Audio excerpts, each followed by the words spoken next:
आपको definitely associative array आ ही जाएगा।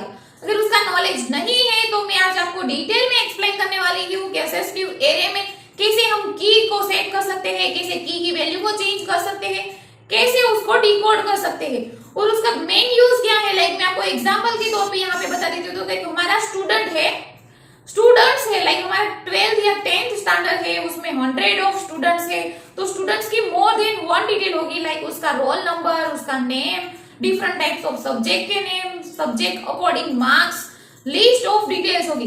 तो वो सारी डिटेल्स की के साथ किस तरह से वैल्यू के साथ हम स्टोर करवा सकते हैं, तो उसके लिए हम यहाँ पे यूज करेंगे एसोसिएटिव एरे।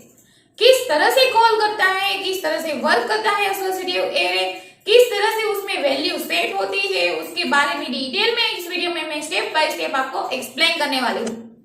न्यू आए हो दोस्तों तो हमारे चैनल को सब्सक्राइब कर दीजिएगा, वीडियो को लाइक कर दीजिएगा। चलिए हम स्टार्ट करते हैं एसोसिएटिव एरे से। न्यू फाइल बनाने के लिए हम यूज करेंगे कंट्रोल एन, उस फाइल को सेव करने के लिए हम यूज करेंगे कंट्रोल एस। आज इस वीडियो में हम बात करने वाले हैं एसोसिएटिव एरे के बारे में। तो यहाँ पे मैं सिंपल शॉर्ट नेम दे रही हूँ ASSO.php। यहाँ पे सिंपली आज हम बात करने वाले हैं एसोसिएटिव एरे के बारे में। अगर आपने एरे का कल का वीडियो नहीं देखा है तो पहले वो देख लीजिए। आपको इंडेक्स एरे का नॉलेज होना चाहिए, वो नॉलेज आपको आ गया तो आपको एसोसिएटिव एरे भी आ जाएगा। सिंपली यहाँ पे मैं स्टूड करके एक वेरिएबल बना देती हूँ। लाइक स्टूडेंट के लिए हम बात करने वाले हैं स्क्वायर ब्रैकेट, एरे के लिए हम यूज करेंगे स्क्वायर ब्रैकेट। अब कोई भी स्टूडेंट हो तो स्टूडेंट की मोर देन वन डिटेल्स होती है, लाइक उसका रोल नंबर, उसका स्टैंडर्ड नेम, उसका खुद का नेम, उसका मार्क्स कितने हैं, कितने सब्जेक्ट्स है, वो सारी डिटेल्स हम डिफरेंट डिफरेंट वेरिएबल में स्टोर नहीं कर सकते। तो उसके लिए हम क्या यूज करेंगे, एरे यूज करेंगे कि स्टूडेंट की जो सारी डिटेल्स है वो हम एक में स्टोर कर सके। लाइक दूसरा एग्जांपल ले लेते तो किचन है तो किचन में नमक होगा, आटा होगा, मिल्क होगा, मोर देन वन वैल्यू होगी वहां पे। तो सबको हम अलग अलग वेरिएबल में स्टोर नहीं कर सकते, तो उसको स्टोर करवाने के लिए हम एरे यूज करेंगे। यहाँ पे अगर हम इंडेक्स को एज अ नंबर कंसीडर करेंगे तो हमें डिफिकल्ट हो जाएगा उसको आइडेंटिफाई करना। लाइक फर्स्ट नंबर पे है आटा, सेकेंड नंबर पे है नमक, इस तरह से हम उसको कैलकुलेट नहीं कर सकते, हमें पर्टिकुलर उसको इंडेक्स देनी होगी। तो लाइक यहाँ स्टूडेंट के लिए बात कर रहे हैं तो स्टूडेंट के लिए हम यहाँ पे यूज करेंगे रोल नंबर। यहाँ पे उसको वैल्यू दे देते हैं लाइक 12। हमने एक फिक्स वैल्यू दे दी यहाँ पे। रोल नंबर एज हमारी की है, जो हमने अगले ही वीडियो में बात की थी कि जो फर्स्ट वैल्यू थी हमारी समथिंग एप्पल या बनाना था तो उसकी इंडेक्स की 0 थी। तो कुछ इसी तरह से ये 0 पोजीशन पे है, मींस 0 की जगह पे अब हम यूज करने वाले हैं roll number. Roll number as हमारी की होगी तो उसकी वैल्यू क्या है यहाँ पे 12। साथ में अगर उस स्टूडेंट को हमें नेम देना है तो STUD name means student name. यहाँ पे कुछ हम एक फिक्स नेम दे देते हैं लाइक स्कॉट। तो यहाँ पे ये हमारा स्कॉट नाम का स्टूडेंट हो गया और उसका रोल नंबर हो गया 12। लाइक हमें स्टैंडर्ड देना हो तो यहाँ पे हम कुछ इस तरह से स्टैंडर्ड भी मेंशन करवा सकते हैं। लाइक यहाँ पे हम स्टैंडर्ड दे देते हैं 12। तो कुछ इस तरह से हमने यहाँ पे फिक्स वैल्यू दे दी है एरे में और 3 की यूज किए है, रोल नंबर, स्टूडेंट नेम और स्टैंडर्ड। तो इस तरह से जो भी आप एरे कॉल करवाते हो उसको PHP में एसोसिएटिव एरे बोलते हैं। तो उसको डिकोड करने के लिए हम यहाँ पे सिंपली पहले फुल एरे को प्रिंट करके देखेंगे वेर डंप में।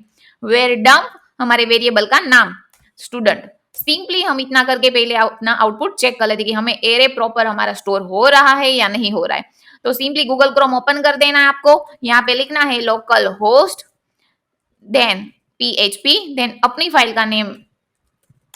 सिंपली देखिए यहाँ पे एरे में टोटल 3 वैल्यू है। मैंने बोला था कि ये तीनों अलग अलग है, कॉमा देखिए हमारा 2 टाइम्स है, ये तीनों अलग अलग वैल्यू है।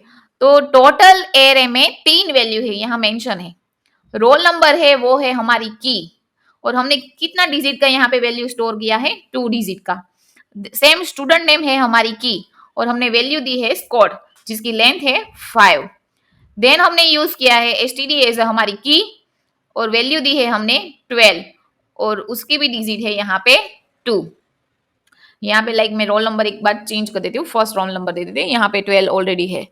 अब हमें पर्टिकुलर को डिकोड करना है तो पर्टिकुलर को डिकोड करने के लिए हम यहाँ पे यूज करेंगे इको $STUD सिंगल कोट्स में रोल नंबर।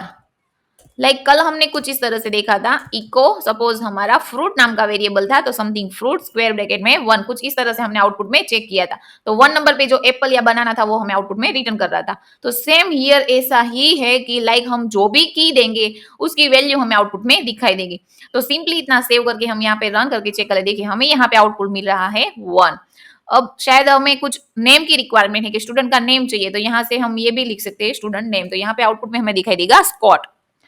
अब सपोज हमें किसी भी की वैल्यू चेंज करनी हो, तो हम कुछ इस तरह से लिख सकते हैं, यहाँ पे सिंपली हम वेयर डंप रखते हैं ताकि हमें पता चले कि चेंज हो रहा है या नहीं हो रहा है। अब हम ले लेते हैं स्टूड std इक्वल टू, ये बाय मिस्टेक मेरे से 12 हो गया है, सपोज 10 है, तो हमें चेंज करना हो तो यहाँ पे इस तरह से हम मॉडिफाई भी कर सकते हैं। अगेन हम वेयर डम को प्रिंट करा के चेक कर लेते कि हमारा आउटपुट कैसा आ रहा है। सिंपली हमें यहाँ पे रन करना है। देखिए पहला वाला है उसमें भी 3 ही वैल्यू है, सेकेंड जो हमें दिखा रहा है उसमें भी 3 है। यहाँ हम एक बी आर सेट कर देते हैं न्यू लाइन के लिए ताकि हमें आउटपुट प्रॉपर दिखाई दे। इको बी आर,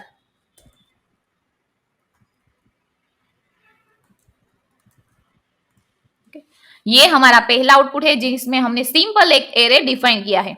ये हमने डिकोड करके चेक किया, उसका आउटपुट है। और इसमें हमने स्टैंडर्ड को चेंज कर दिया, देखो 10 कर दिया है लास्ट में, तो वो हमारा चेंज होके एरे में रिफ्लेक्ट भी हो गया। मींस एरे को मॉडिफाई करना है, कुछ वैल्यू चेंज करनी है, तो हम इस तरह से भी चेंज कर सकते हैं जो यहाँ पे मेंशन है, चेंज दी वैल्यू। और यहाँ पे हम इस तरह से लिख सकते हैं आफ्टर चेंज।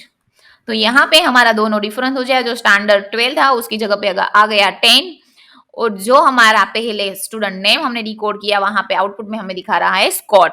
तो हमने सिंगल को कैसे कॉल करते हैं, हम किसी भी की वैल्यू किस तरह से चेंज करते हैं वो हमने देखा। अब हम देखने वाले हैं कि मुझे पूरा का पूरा एरे है उसको डिकोड करना है। डिकोड दी एरे वैल्यू, मुझे पूरे के पूरे जो एरे है उसको डिकोड करना है। तो सिंपली यहाँ पे यूज करेंगे फॉर ईच। वेरिएबल का नेम है stud, यहाँ पे की होगी हमारी roll number, student name and std, value होगी हमारी 1, स्कॉट एंड 12। तो सिंपली हम यहाँ पे इको करके चेक कर लेते कि हमारा आउटपुट प्रॉपर आ रहा है या नहीं। डॉलर की डॉट सिंगल कोट्स में हम इक्वल टू यूज कर देंगे एक स्पेस के साथ, तो हमें आउटपुट प्रॉपर दिखाई दे। देन यहाँ पे हम दे देते हैं वैल्यू, लास्ट में सेमीकोलन। न्यू लाइन के लिए हम यहाँ पे अटैच कर देते हैं बी आर। सिंपली इतना ही करते हैं, हम अपनी फाइल को रिफ्रेश करके चेक कर ले। देखो रोल नंबर है हमारा 1, स्टूडेंट नेम है हमारा स्कॉट एंड स्टैंडर्ड है 10। हमने एक साथ डिकोड करके भी चेक कर लिया। तो सिंपली आज इस प्रोग्राम में हमने बात की एसोसिएटिव एरे के बारे में। पहले हमने एरे को डिक्लेयर किया, देन सिंगल सिंगल डिकोड करके भी चेक किया, देन हमने यहाँ पे मॉडिफाई की वैल्यू को, देन अगेन हमने क्या किया कि उसको प्रिंट करके चेक किया कि वो वर्क कर रहा है या नहीं कर रहा है। देन पूरा का पूरा जो हमारा एरे है उसको हमने फॉर ईच की हेल्प से डिकोड किया। यहाँ पे की क्या होगी, तो जो ये हमारा roll number, student name and standard है, और यहाँ पे हमारी वैल्यू होगी 1, स्कॉट एंड 12। तो हमने फॉर ईच की हेल्प से उसको सिंगल सिंगल डिकोड भी करके देखा। तो यहाँ पे हमारा आउटपुट कुछ इस तरह से शो हो रहा है। ये मोस्ट इंपोर्टेंट है इंडेक्स एरे की तरह ही। अगर आप आके पीएचपी में कोडिंग थ्रू मूव ऑन करते हो तो आपको जो एपीआई बनानी आएगी या फिर एपीआई कॉलिंग या फिर एपीआई डिकोड आएगा, वो सारा का सारा मोस्ट ऑफ केसेस में एसोसिएटिव एरे में ही डिपेंडेंट है। तो अगर आपको इसमें कुछ भी इश्यू लगता है, कुछ भी डाउट्स लगता है, मुझे कमेंट बॉक्स में कमेंट करके पूछ सकते हो।